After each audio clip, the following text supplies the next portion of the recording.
दोस्तों नमस्कार। एलपी सरकारी जॉब चैनल पर आपका हार्दिक स्वागत और अभिनंदन करता हूं। और ये सेशन पढ़ रहा है जाति धर्म और लैंगिक मसले। इस पाठ से सेशन पढ़ रहा है जिसका पहला प्रश्न आपकी स्क्रीन पर है। और ये अपने दोस्तों के बीच शेयर कर दें। चैनल को सब्सक्राइब कर लें और दोस्तों से बोलें चैनल को सब्सक्राइब कर लें। चलिए इस पाठ का पहला प्रश्न आपकी स्क्रीन पर है। सामाजिक विविधता लोकतंत्र के लिए क्या भाई? सामाजिक विविधता लोकतंत्र के लिए खतरा होती है? कोई खतरा नहीं होता। लोकतंत्र में सहायक होती है, इनमें से कोई नहीं। तो चलिए भाई बताने का प्रयास करें। सामाजिक विविधता लोकतंत्र के लिए खतरा होती है, कोई खतरा नहीं होता। लोकतंत्र में सहायक होती है, इनमें से कोई नहीं। चलिए हम आपको बताते हैं। सामाजिक विविधता लोकतंत्र के लिए कोई खतरा नहीं होती। प्रश्न नंबर 1 का ऑप्शन ख आपका सही उत्तर होगा। चलिए अगले प्रश्न पे आते हैं।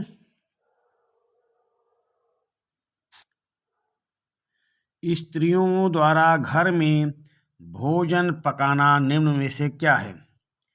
स्त्रियों द्वारा घर में भोजन पकाना निम्न में से क्या है? लैंगिक विभाजन है, या सामाजिक विभाजन है, या पारिवारिक विभाजन है, या नैतिक विभाजन है? प्रश्न नंबर 2 का उत्तर करने का प्रयास करें।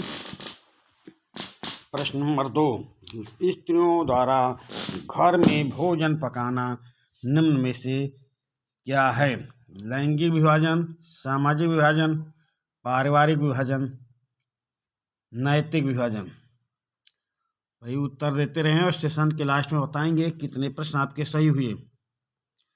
तो स्त्रियों द्वारा घर में भोजन पकाना भाई लैंगिक विभाजन है। प्रश्न नंबर 2 का ऑप्शन का आपका सही उत्तर होगा।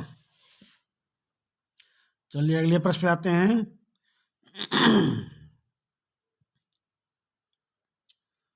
औरत और मर्द के समान अधिकारों और अवसरों में विश्वास रखने वाली विचारधारा। औरत और मर्द के समान अधिकारों और अवसरों में विश्वास रखने वाली विचारधारा कौन सी है भाई? तो ये लैंगिक समानता है, या नारीवाद है, या समाजवाद, या उदारवाद? औरत और मर्द को समान अधिकार और समान अवसर में विश्वास रखने वाली विचारधारा कौन सा है? उत्तर बताने का प्रयास करें। औरत और मर्द को समान मानते हैं कौन भाई? लैंगिक समानता, या नारीवाद, या समाजवाद, या उदारवाद?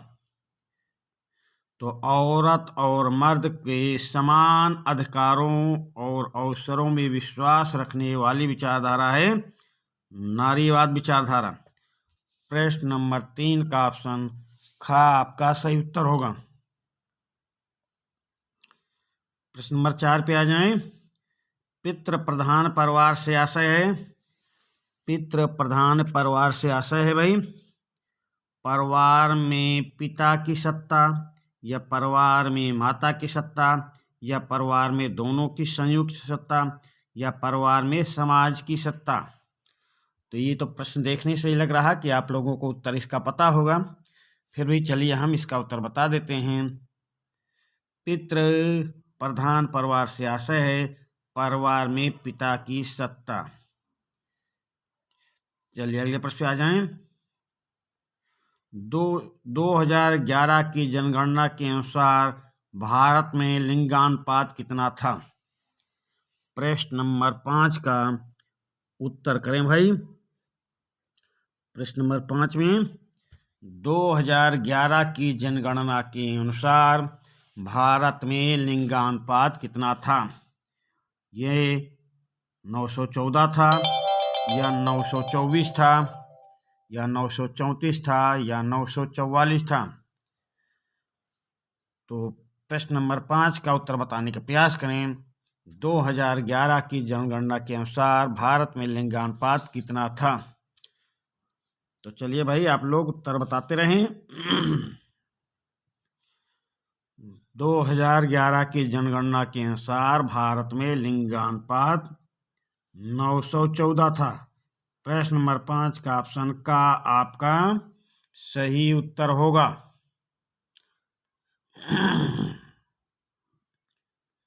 धर्म ही समाज का निर्माण करता है, यह भावना निम्नलिखित में से कौन सी है? धर्म ही समाज का निर्माण करता है, ये भावना निम्नलिखित में से कौन सी है? प्रश्न नंबर 6 का उत्तर करने का प्रयास करें भाई। तो धार्मिकता की है या आध्यात्मिकता की या सांप्रदायिकता की या धर्मनिरपेक्षता की? धर्म ही समाज का निर्माण करता है, ये भावना निम्नलिखित में से कौन सी है? प्रश्न नंबर 6 का ऑप्शन देखें। धार्मिकता की, आध्यात्मिकता की, सांप्रदायिकता की या धर्मनिरपेक्षता की? तो भाई ऑप्शन को, पहले प्रश्न को ध्यानपूर्वक पढ़ें, फिर उसकी भावना को समझें कि प्रश्न क्या आपसे पूछ रहा है, उसकी आत्मा को समझें, फिर ऑप्शन को ध्यानपूर्वक पढ़ें, फिर उत्तर देने का प्रयास करें। क्या पूछ रहा? धर्म ही समाज का निर्माण करता है, यह भावना निम्नलिखित में से कौन सी है? तो यह है सांप्रदायिकता की भावना। प्रश्न नंबर 6 का ऑप्शन गा आपका सही उत्तर होगा। प्रश्न नंबर 7 पे आ जाएं। जो राज किसी राजधर्म की घोषणा नहीं करता है उसे क्या कहेंगे? ये प्रश्न 2022 में आया भी है।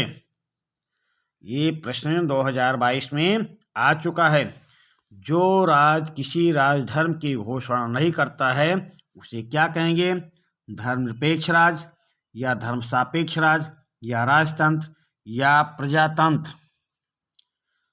तो जो राज किसी राजधर्म की घोषणा नहीं करता, जैसे अपना भारत देश किसी राजधर्म की घोषणा नहीं किया है, तो उसे क्या कहते हैं?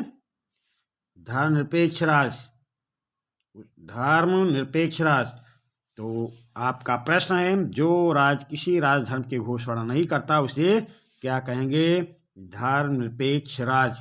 प्रश्न नंबर 7 का ऑप्शन का आपका सही उत्तर होगा। प्रश्न नंबर 8, मनुष्य जात की आबादी में स्त्रियों की भागीदारी कितने प्रतिशत है? मनुष्य जात की आबादी में स्त्रियों की भागीदारी कितने प्रतिशत है? 35%, 35% या 45% या 55% या 50%? प्रश्न नंबर 8 का उत्तर करने का प्रयास करें भाई। प्रश्न नंबर 8, मनुष्य जात की आबादी में स्त्रियों की भागीदारी कितने प्रतिशत है? तो बताने का प्रयास करें। मनुष्य जात की आबादी में स्त्रियों की भागीदारी 50% है भाई। आपको ये पेपरों में भी देखने का मिलेगा, नेताओं लोग बात करेंगे, हम लोग भी बात करेंगे कि मनुष्य जात की आधी आबादी 50% है। तो ऐसे प्रश्नों पर आपको विशेष गौर करने की बात है। थोड़ा भी दिमाग लगाएंगे तो आपका ये उत्तर सही होगा, तो आप सही उत्तर पर पहुंच सकते हैं। चलिए प्रश्न नंबर 9 पे आ जाएं। निम्नलिखित में से किन देशों में सार्वजनिक जीवन में महिलाओं की भागीदारी का स्तर काफी ऊंचा है? किस देश में महिलाओं को ऊंचे ऊंचे पदों पर रखा गया है और उनकी सार्वजनिक जीवन में भागीदारी का स्तर भी काफी अच्छा है? प्रश्न नंबर 9 का उत्तर करने का प्रयास करेंगे। तो ये चीन और भारत में है क्या? नहीं भाई, चीन भारत में तो है ही नहीं। रूस और फ्रांस में भी नहीं। स्वीडन और नॉर्वे, हाँ भाई स्वीडन और नॉर्वे में है। मिस्र और ब्राजील में भी नहीं है। तो प्रश्न देखें, निम्नलिखित में से किन देशों में सार्वजनिक जीवन में महिलाओं की भागीदारी का स्तर काफी ऊंचा है? स्वीडन और नॉर्वे। प्रश्न नंबर 9 का ऑप्शन गा आपका सही उत्तर होगा। प्रश्न नंबर 10, भारत में महिलाओं की साक्षरता दर कितनी है? भारत में महिलाओं की साक्षरता दर कितनी है? चलिए भाई ऑप्शन देख लेते हैं। 76%, 54%, 64% या 44%। प्रश्न नंबर 10 का उत्तर देने का प्रयास करें। तो ये भारत में महिलाओं की साक्षरता दर जो पूछी जा रही है अभी, वो 2011 की जनसंख्या के अनुसार ही पूछे जा रहे हैं ये प्रश्न। ध्यान देने की बात है, अभी 2021 के आंकड़े अभी नहीं हैं। तो अभी जो प्रश्न पूछे जा रहे हैं 2011 की जनगणना के अनुसार हैं भाई। तो भारत में महिलाओं की साक्षरता दर कितनी है? तो चलिए हम इसका उत्तर आपको बताते हैं। भारत में महिलाओं की साक्षरता दर 54% है। प्रश्न नंबर 10 का ऑप्शन खा आपका सही उत्तर होगा। भारत में माता पिता लड़कियों और लड़कों की शिक्षा पर व्यय का स्तर कितना रखते हैं? भारत में माता पिता लड़कियों और लड़कों की शिक्षा पर व्यय का स्तर कितना रखते हैं? लड़कियों पर कम, लड़कों पर कम, दोनों पर बराबर, लड़कों पर अधिक, लड़कियों पर कम। प्रश्न नंबर 11 का भाई उत्तर करने का प्रयास करें। तो ऑप्शन से ही आपको इसका उत्तर आपको लग रहा होगा, सही उत्तर पे आप पहुंच गए होंगे। फिर भी हम आपको इसका उत्तर बताते हैं। भारत में माता पिता लड़कियों और लड़कों की शिक्षा पर व्यय का स्तर लड़कों पर अधिक, लड़कियों पर कम रखते हैं। यही ऑप्शन आपका सही उत्तर होगा। प्रश्न नंबर 12 पे आ जाएं। वर्तमान समय में संसद में महिलाओं की भागीदारी कितने प्रतिशत है? वर्तमान समय में महिलाओं की भागीदारी कितने प्रतिशत है? तो 10% से कुछ अधिक, या 10% से कुछ कम, या 5% से कुछ कम, या 8% से कुछ अधिक। तो वर्तमान में महिलाओं की भागीदारी भाई वर्तमान समय में संसद में महिलाओं की भागीदारी 10% से कुछ अधिक है। प्रश्न नंबर 12 का ऑप्शन का आपका सही उत्तर होगा। प्रश्न नंबर 13 पे आ जाएं। वर्तमान में भारत में ग्रामीण, नगरीय, स्थानीय निकायों में निर्वाचित महिलाओं की संख्या कितनी हो गई है? ये 2011 की रिपोर्ट के अनुसार हैं भाई ये प्रश्न सारे। तो प्रश्न नंबर 13 का उत्तर करेंगे भाई। वर्तमान में भारत में ग्रामीण, नगरीय, स्थानीय निकायों में निर्वाचित महिलाओं की संख्या कितनी हो गई है? प्रश्न नंबर 13 का उत्तर करें भाई।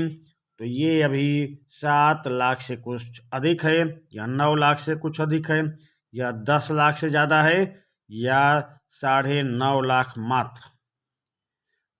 तो प्रश्न नंबर 13 में देखें, वर्तमान में भारत में ग्रामीण, नगरीय, स्थानीय निकायों में निर्वाचित महिलाओं की संख्या 10 लाख से ज़्यादा हो गई है। प्रश्न नंबर 13 का ऑप्शन गा आपका सही उत्तर होगा। धार्मिक विभाजन किस क्षेत्र में अभिव्यक्त होता है? धार्मिक विभाजन किस क्षेत्र में अभिव्यक्त होता है? प्रश्न नंबर 14 का भाई ऑप्शन देख लेते हैं। पूजा उपासना में, सामाजिक विभाजन में, राजनीति के मैदान में, चुनाव प्रक्रिया में। तो प्रश्न नंबर 14 का पहले प्रश्न को ध्यानपूर्वक पढ़ें, फिर उसके ऑप्शन पर ध्यान दें, तो आपका सही उत्तर आपके सामने आ जाएगा। धार्मिक विभाजन किस क्षेत्र में अभिव्यक्त होता है? तो ये भाई ना तो पूजा क्षेत्र में होता है, ना सामाजिक विभाजन में होता है, ना चुनाव प्रक्रिया में होता है, या राजनीति के मैदान में। धार्मिक विभाजन राजनीति के मैदान में अभिव्यक्त होता है। प्रश्न नंबर 14 का ऑप्शन गा आपका सही उत्तर होगा। प्रश्न नंबर 15, धर्मनिरपेक्ष राज्य में धर्म का कोई स्थान नहीं, एक राष्ट्र एक धर्म में विश्वास, केवल बहुसंख्यक वर्ग के धर्म विश्वास, या सभी धर्मों को समान समझना। प्रश्न नंबर 15 का उत्तर करने का प्रयास करेंगे। तो धर्मनिरपेक्ष राज्य में धर्मनिरपेक्ष राज्य में क्या है, सभी धर्मों को समान माना जाता है। प्रश्न नंबर 15 का ऑप्शन गा आपका सही उत्तर होगा। चलिए भाई प्रश्न नंबर 16 पे आ जाएं। सामाजिक विभाजन और भेदभाव व्यक्त करने वाली सामाजिक असमानताएं व्यक्त करने वाला विकल्प है। सामाजिक विभाजन और भेदभाव व्यक्त करने वाली सामाजिक असमानताएं व्यक्त करने वाला विकल्प कौन सा है भाई? तो प्रश्न नंबर 16 का ऑप्शन हम देख लेते हैं। प्रश्न नंबर 16 के ऑप्शन को में देखें। ऑप्शन का में धर्म धन संपदा है, या धर्म गोत्र संप्रदाय है, या शिक्षा संस्कृत धर्म है, या धर्म लिंग एवं जात है। सामाजिक विभाजन और भेदभाव व्यक्त करने वाली सामाजिक असमानताएं व्यक्त करने वाला विकल्प है। ये कौन सा विकल्प है भाई? धर्म लिंग एवं जात। सामाजिक विभाजन और भेदभाव व्यक्त करने वाली सामाजिक असमानताएं व्यक्त करने वाला विकल्प ऑप्शन घ आपका सही उत्तर होगा। प्रश्न नंबर 17 पे आ जाएं। श्रम के लैंगिक विभाजन का क्या परिणाम हुआ? श्रम के लैंगिक विभाजन का क्या परिणाम हुआ? नारी सशक्तिकरण हुआ, नारी शिक्षा का प्रचार प्रसार हुआ, नारी घर की चार दीवारी में सिमट कर रह गई, या नारी के लिए राजनीति के द्वार खुल गए। तो श्रम के लैंगिक विभाजन का परिणाम हुआ, ये आपको बताना है। तो श्रम के लैंगिक विभाजन के कारण ही नारी घर की चार दीवारी में सिमट कर रह गई हैं। श्रम के लैंगिक विभाजन के कारण नारी घर की चार दीवारी में सिमट कर रह गई हैं। प्रश्न नंबर 17 का ऑप्शन ग आपका सही उत्तर होगा। प्रश्न नंबर 18 पे आ जाएं। भारत में लिंगानुपात कम होने का कौन सा कारण उत्तरदायी है? भारत में लिंगानुपात कम होने का कौन सा कारण उत्तरदायी है? प्रश्न नंबर 18 का ऑप्शन देखें और उत्तर करें। तो कन्याओं की उच्च मृत्यु दर, या पुरुष प्रधान समाज, या सामाजिक अव्यवस्था, या अज्ञानता और अशिक्षा। तो भारत में लिंगानुपात कम होने का सबसे महत्वपूर्ण कारण क्या है? तो हम आपको बताते हैं। भारत में लिंगानुपात कम होने का कारण है पुरुष प्रधान समाज। प्रश्न नंबर 18 का ऑप्शन ख आपका सही उत्तर होगा। प्रश्न नंबर 19 पे आ जाएं। धर्म को कभी भी राजनीति से पृथक नहीं किया जा सकता है। धर्म को कभी भी राजनीति से पृथक नहीं किया जा सकता है। ये किसने व्यक्त किया भाई? महात्मा गांधी ने, या रविन्द्रनाथ टैगोर ने, या बाल गंगाधर तिलक ने, या डॉक्टर भीमराव अंबेडकर ने। धर्म को कभी भी राजनीति से पृथक नहीं रखा जा सकता। ये कथन किसका है? ये कथन तो आपको आना चाहिए, बताने का प्रयास करें। और सेशन पसंद आया हो तो लाइक करें, और इस चैनल को अपने दोस्तों के बीच अधिक से अधिक मात्रा में शेयर करें, ताकि वो भी इस चैनल को सब्सक्राइब करें और चैनल लोकप्रिय हो जाए, और हम आपके लिए अच्छे से अच्छे सेशन में प्रश्नों का संग्रह आपके सामने ले आए। तो चलिए भाई, धर्म को कभी भी राजनीति से पृथक नहीं रखा जा सकता है, यह कथन महात्मा गांधी का है। प्रश्न नंबर 19 का ऑप्शन का आपका सही उत्तर होगा। इस सेशन का लास्ट प्रश्न है भाई। भारत में वयस्क मताधिकार की आयु कितनी है? तो 25 वर्ष है या 21 वर्ष या 19 वर्ष या 18 वर्ष। भारत में वयस्क मताधिकार की आयु भाई क्या है, तो इस वर्तमान में जो वयस्क मताधिकार की आयु है उसके बारे में पूछा जा रहा है। तो अभी वर्तमान में भारत में वयस्क मताधिकार की आयु 18 वर्ष है भाई। प्रश्न नंबर 20 का ऑप्शन घ आपका सही उत्तर होगा। चलिए इसी प्रश्न के साथ इस सेशन का समापन करते हैं। धन्यवाद।